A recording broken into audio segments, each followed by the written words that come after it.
Good morning and welcome back to Saturday Morning Switch. It's time for another of our monthly Switch recaps where we look at all the titles that came out over the past month. And boy, did a fair bunch come out in July. Our Inkling darlings may have led the charge, but they're backed up by a couple of dozen titles, which means I should get on with it as there's a lot to cover. Firstly, we open with the obligatory Aka Neo Geo entries. Samurai Showdown is a, surprise, fighting game with 12 characters. Or there's Fatal Fury Special, which is essentially Fatal Fury 2 Turbo, with 15 fighters total playing a fast version of FF2. If you love run and gun classics, Metal Slug 2 is you covered with more weapons, more baddies and more boom. And Super Sidekicks is a football game. Yep, if you want a retro sports ball game, look no further, and I must admit, graphics do have some retro charm to them. Each of these will, as ever, set you back £6.29. Speaking of retro games, if you want some that made a slightly bigger impact, then look no further than Namco Museum. From classics like Dig Dug and Gallagher to lesser known stuff like Tank Force and Sky Kid to, well, Pac-Man, whoever he is, this bundles together a load of classics and adds some fresh changes to the mix, and it's yours for £29.99.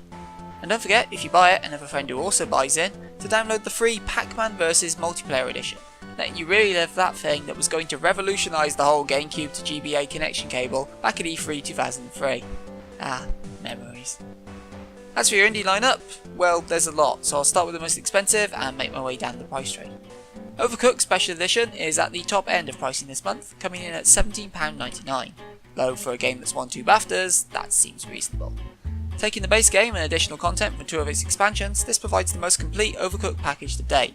It's best played with friends, though you can go solo, where all you have to do is prepare meals in your kitchen. As this footage is hopefully showing though, that's far from easy, and the game rapidly descends into chaos as the seconds tick away. Worth checking out if you've not tried it yet. Infinite Minigolf, coming in at £13.49, is, well, exactly that.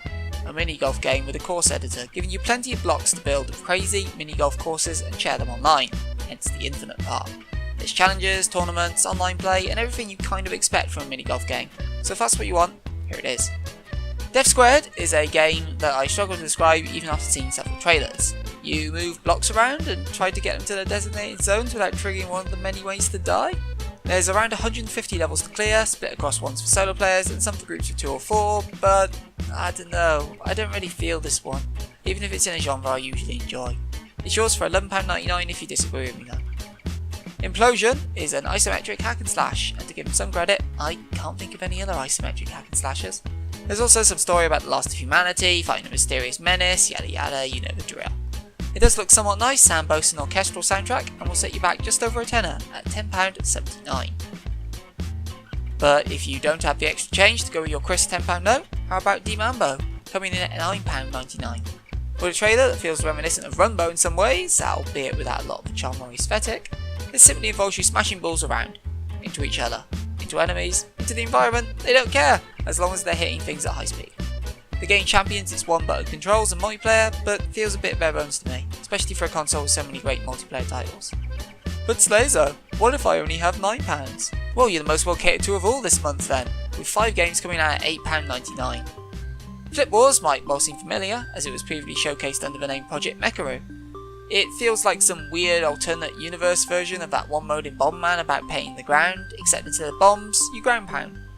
That attack paints tiles and knocks out foes, leading you to victory across several modes and local and online multiplayer.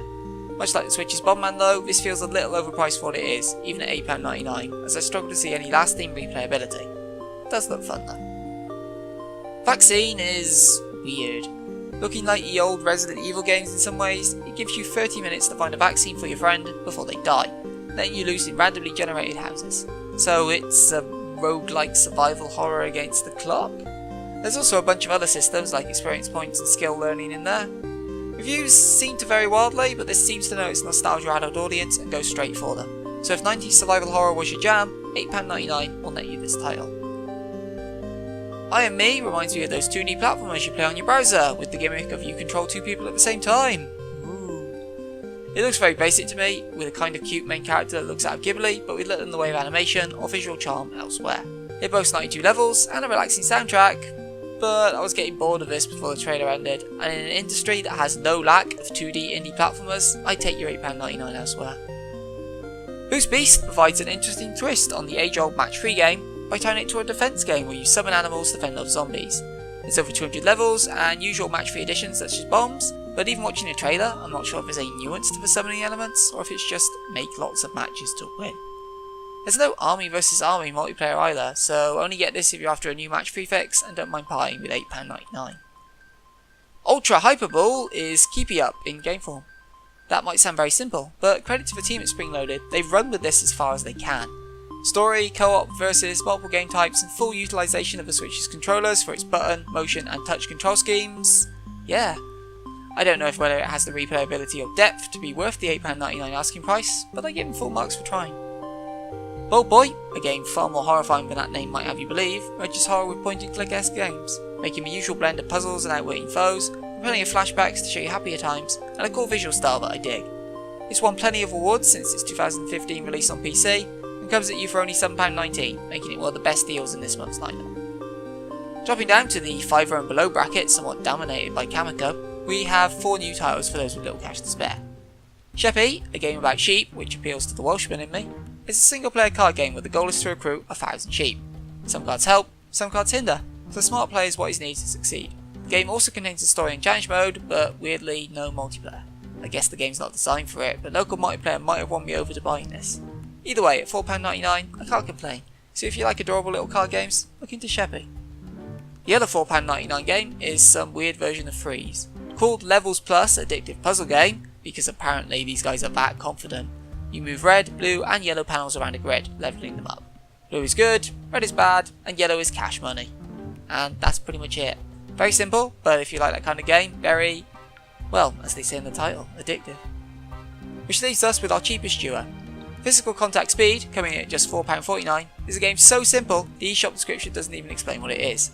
If you've not played the card game Speed, like me, you essentially try to burn through your hand deck as fast as possible, putting cards on the table that are one above or one less than the current one, as fast as you can.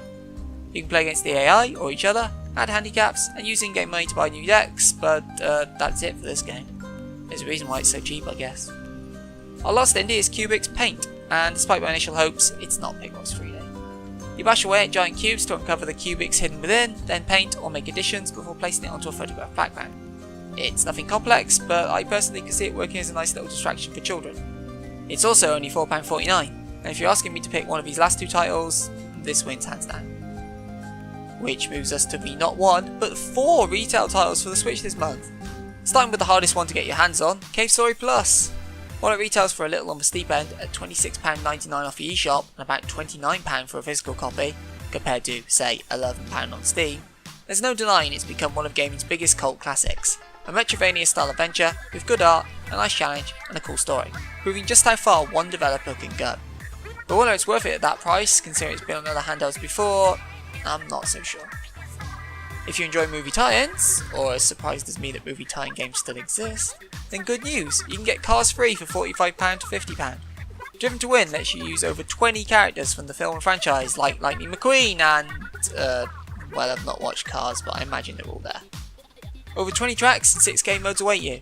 Though, if you wanted a racing game on the Switch, somehow I feel you've already made your purchase a few months ago. Japanese gaming fans can get their Muso fix through Fate Extella the Umbral Star, also for £50 digital and only a few quid less physical. Containing the original game plus all DLC, you take direct control of one of 3 servants and make your way through a campaign penned by series mastermind Kanoko Nazu. A celebration of all things Fate, this is also one of the few games in the series to be officially localised, so if you're a fan, I pick it up now as history dictates we'll have quite a wait until the next one. And last, but not least, because we've done multiple videos on it, the multiplayer sensation that is Splatoon 2. Yours for £50 via the eShop and £45 or so elsewhere, this remains one of the freshest and most unique shooters on the market. With a much higher focus on inking turf and less on offing your opponents, and plenty of modes to play and gear to collect with more coming all the time, this will be one of the Switch's dominant multiplayer games for at least another year. If you want the big Switch game of the summer to tide you over until more single player focused releases like Rabbids and Odyssey, this is it. And on that brightly coloured note, we're done for another week. Thanks for watching as always. If you've enjoyed this July recap, then why not give us a like, subscribe to the channel, or leave a comment about what you've picked up this month. We'll be back next week with one more Splatoon video for the road as we look at Salmon Run. So until then, take care y'all.